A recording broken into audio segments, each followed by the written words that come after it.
Hello friends, welcome to my channel. आज के इस वीडियो में हम क्लास 11 के political science chapter 7 federalism chapter पढ़ेंगे, यानी कि संघवाद। Introduction. Look at the political maps on next 2 pages of India 1947 and 2017. They have changed dramatically over the years. Boundaries of states have changed, names of states have changed, and the number of states has changed. When India became independent, we had a number of provinces that the British government had organized only for administrative convenience. Then a number of princely states merged with the newly independent Indian Union.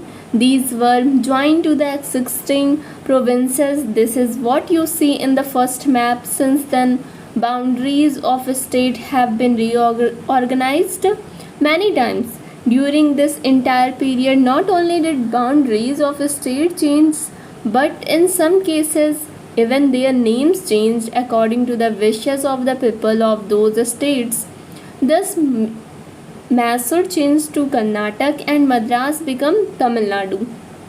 The map shows these large-scale changes that have taken place in the span of over 70 years. In a way, these maps also tell us the story of functioning of federalism in India. After studying this chapter, you will be able to understand the following. What is federalism? The federal provisions in the Indian Constitution.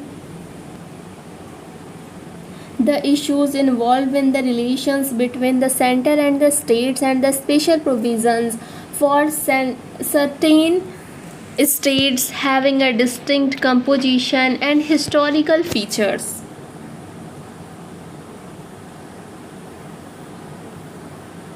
What is federalism? Soviet संघ विश्व की एक महाशक्ति था, पर 1989 में उसके बाद वो कई स्वतंत्र देशों में बट गया। इनमें से कुछ ने मिलकर स्वतंत्र राज्यों का राष्ट्रमंडल बना लिया। सोवियत संघ के विघटन के प्रमुख कारण वहाँ शक्तियों का जमाव और बहुत अधिक केंद्रीकरण की प्रवृत्तियाँ थीं। इसके अलावा उज्बेकिस्तान जैसे कई अलग भाषा और संस्कृति वाले क्षेत्रों पर रूस के आधिपत्य ने भी विघटन को बढ़ावा दिया। कुछ और राज्य जैसे कि चेकोस्लोवाकिया, यूगोस्लाविया और पाकिस्तान को भी अपने देश का विभाजन देखना पड़ा। कनाडा में भी अंग्रेजी भाषी और फ्रेंच भाषी क्षेत्रों के आधार पर विभाजन की संभावना बढ़ गई थी।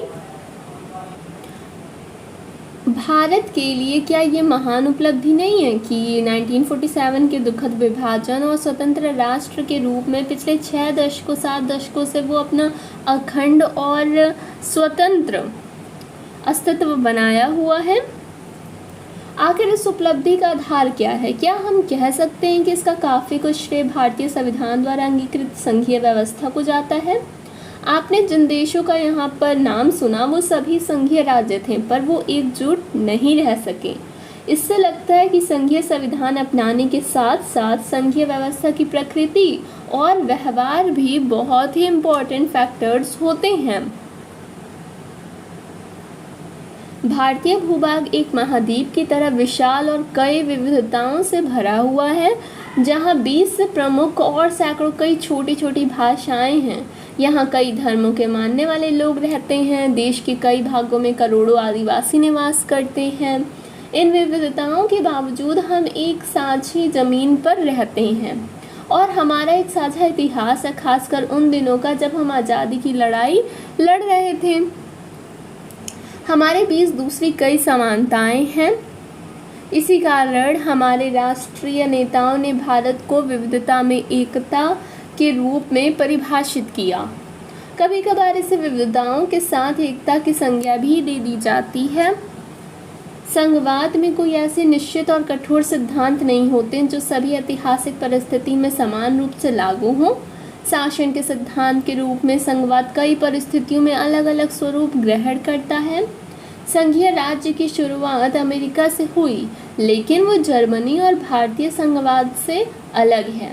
फिर भी संघवाद की कुछ मूल अवधारणाएं और विचार अवश्य हैं। निश्चित रूप से संघवाद एक संस्थागत प्रणाली है जो दो प्रकार की राजनीतिक व्यवस्थाओं को समाहित करती है।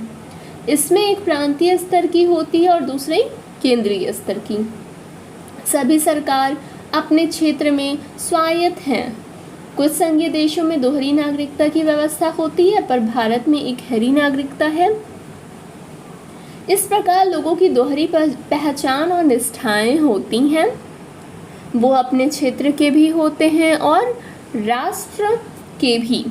जैसे हम में से कोई गुजराती या झारखंडी होने के साथ साथ भारतीय भी होता है। सभी स्तर की राजनीतिक व्यवस्था की कुछ विशिष्ट शक्तियाँ और उत्तरदायित्व होते हैं और वहाँ एक अलग सरकार भी होती है। दोहरे शासन की विस्तृत रूपरेखा अमूमन एक लिखित संविधान में मौजूद होती है। ये संविधान सर्वोच्च होता है और दोनों सरकारों की शक्तियों का स्रोत भी। राष्ट्रीय महत्व के विषयों जैसे कि प्रतिरक्षा और मुद्रा का उत्तरदायित्व संघीय या केंद्रीय सरकार का होता है।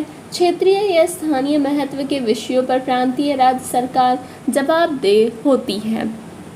केंद्र और राज्यों के बीच टकराव को रोकने के लिए स्वतंत्र न्यायपालिका की व्यवस्था होती है जो संघर्षों का समाधान करती है।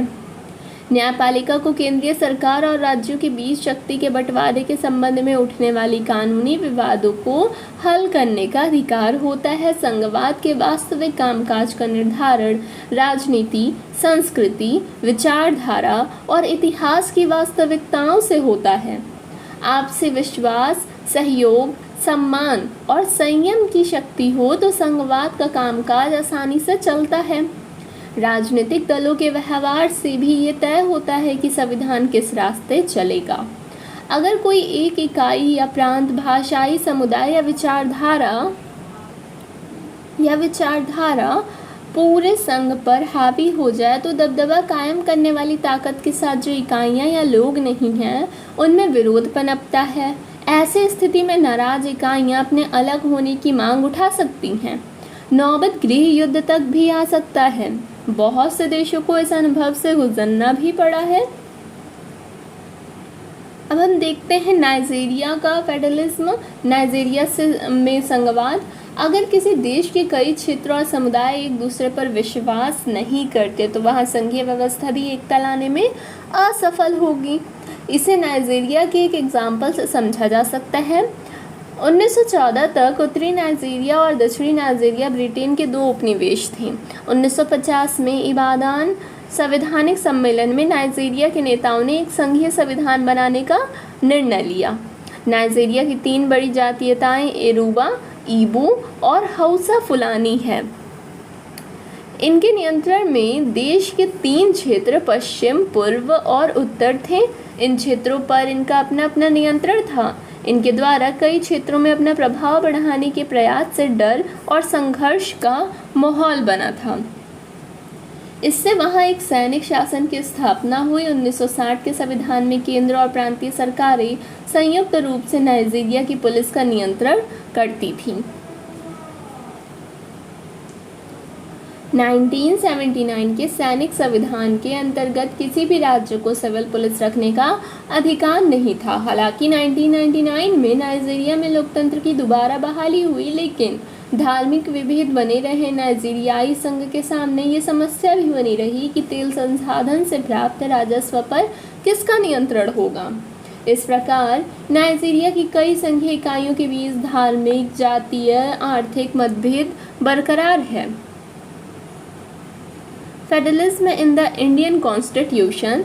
आज़ादी से पहले ही राष्ट्रीय आंदोलन के कई नेता इस टॉपिक पर सहमत थे कि भारत जैसे विशाल देश पर शासन करने की शक्तियों को प्रांतीय और केंद्रीय सरकारों के बीच बांटना जरूरी होगा। उन्हें ये भी पता था कि भारतीय समाज में क्षेत्रीय और भाषाई विविधताएं हैं। इन विविधताओं और मान्यता देने की आवश्यकता थी। कई क्षेत्रों और भाषाभाषी लोगों को सत्ता में सहभागिता करनी थी और इन क्षेत्रों के लोगों को स्वशासन का अवसर मिलना चाहिए था। अगर हमारी मंशा लोकतांत्रिक शासन स्थापित करने की थी तो इन बातों को लागू करना अपरिहार्य था। लेकिन क्वेश्चन ये था कि क्षेत्रीय सरकारों को कितना अधिकार मिला। मुस्लिम लीग और मुसलमानों को ज़्यादा प्रतिनिधित्व देने के आंदोलन के परिप्रेक्ष्य में विभाजन के पूर्व एक समझौता फॉर्मूले चर्चा हुई, जिसके अनुसार क्षेत्रीय सरकारों को काफ़ी ज़्यादा अधिकार देने का प्रस्ताव आया। पर भारत के विभाजन का निर्णय होने पर संविधान सभा ने ऐसी सरकार के गठन का निर्णय लिया जो केंद्र और राज्यों के आपसी सहयोग और एकता और राज्यों के लिए अलग अधिकार के सिद्धांतों पर आधारित हो। भारतीय संविधान द्वारा अंगीकृत संघीय व्यवस्था का सर्वाधिक महत्वपूर्ण सिद्धांत ये है कि केंद्र और राज्यों के बीच संबंध सहयोग पर आधारित होगा। इस प्रकार विविधताओं को मान्यता देने के साथ ही संविधान एकता पर बल देता है। मिसाल के तौर पर क्या आप इस बात से वाकिफ़ हैं कि भारत के संविधान के अंग्रेजी संस्करण में फेडरेशन शब्द का नहीं बल्कि यूनियन शब्द का प्रयोग किया गया है। हालांकि हिंदी भाषा में फेडरेशन और यूनियन दोनों के लिए ही संघ शब्द का प्रयोग होता है, लेकिन संविधान भारत का वर्णन कुछ इस तरह से डिस्क्राइब किया गया है। जैसे यहाँ आप आर्टिकल 1 में देख सकते हैं कि India that is Bharat shall be a union of states, second the states and the territories thereof shall be as specified in the first schedule. Means Bharat यानी इंडिया, राज्यों का संघ यानी यूनियन होगा। राज्य और उनके राज्य क्षेत्र वो होंगे जो पहली अनुसूची में निर्देशित की गई हैं। आइए पढ़ते हैं डिवीज़न ऑफ पावर्स। भारत के संविधान में 2 तरह की सरकारें की बात मानी गई है। एक संपूर्ण राष्ट्र के लिए जिसे संघीय सरकार या केंद्रीय सरकार कहते हैं, और दूसरी प्रत्येक प्रांतीय इकाई या राज्य के लिए जिसे राज्य सरकार कहते हैं। ये दोनों ही संवैधानिक सरकारें हैं और इनके स्पष्ट कार्य क्षेत्र हैं। अगर कभी ये विवाद हो जाए कि कौन सी शक्तियाँ केंद्र के पास हैं और कौन सी राज्यों के पास, तो इसका निर्णय न्यायपालिका संवैधानिक प्रावधानों के अनुसार ही करेगी। संविधान इस बात की स्पष्ट व्यवस्था करता है कि कौन कौन सी शक्तियाँ केवल केंद्र सरकार को मिलेगी और कौन सी केवल राज्यों को।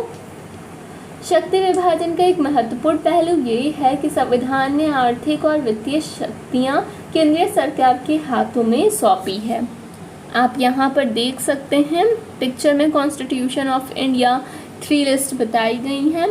Union list, state list, concurrent list और एक और लिस्ट है रेसिड्यूरी पावर्स। तो जो अवशिष्ट शक्तियाँ यानी रेसिड्यूरी पावर्स होती है, इनमें वो सभी मामले शामिल हैं जिनका उल्लेख किसी भी सूची में नहीं हुआ। साइबर कानून, इस टॉपिक पर केवल केंद्रीय विधायिका ही कानून बना सकती है।